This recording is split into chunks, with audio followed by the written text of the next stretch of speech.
the pronoun what as a subordinating conjunction is applied to a subject or an object that is not a person. The range of the subject or object that is not a person, except a person, is relatively vast because a part of the general nouns and a part of the proper subject or an object that is a person, except the range of the part of general nouns and the part of the proper nouns are able to be indicated by the pronoun what.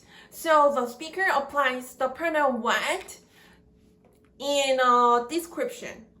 The speaker intends to indicate a subject or an object specified by the description in the subordinate clause. The subordinate clause, what I have always looked for, has the trait as an indication.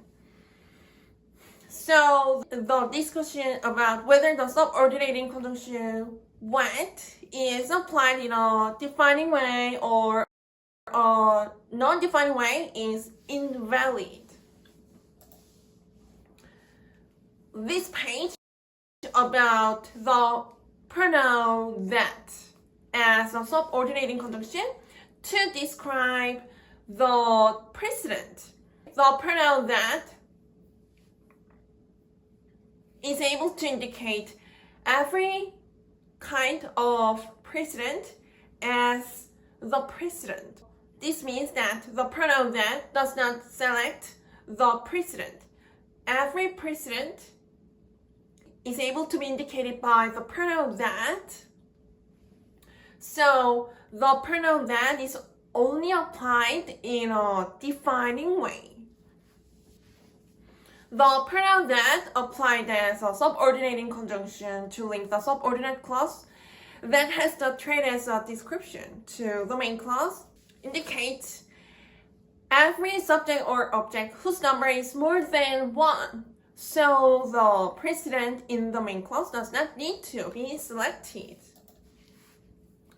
So the pronoun that to link the subordinate clause that has the trait as a description to the main clause is applied in the defining way. There is a sentence. I greet a teacher and a student. They are in a classroom. The speaker indicates the object of the transitive verb greet in the main clause with the precedent a teacher and a student, and the subordinate clause that are in a classroom to describe the two precedents.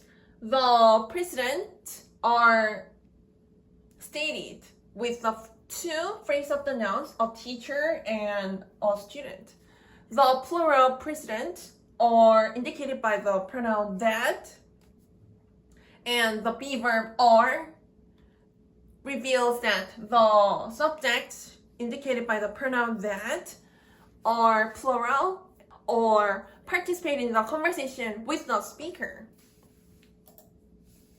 From the form of the be verb are, the listeners can get the information that the precedent indicated by the pronoun that is plural or indicates the subject who participates in the conversation with the speaker.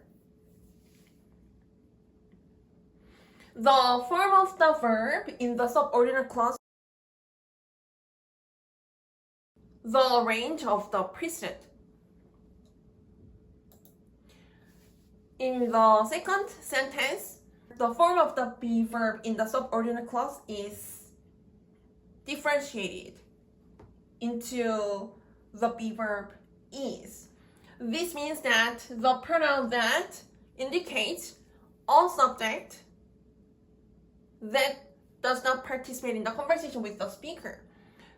We can also consider the range of the precedent compared with the previous sentence is shrinked into a phrase of a noun, a student.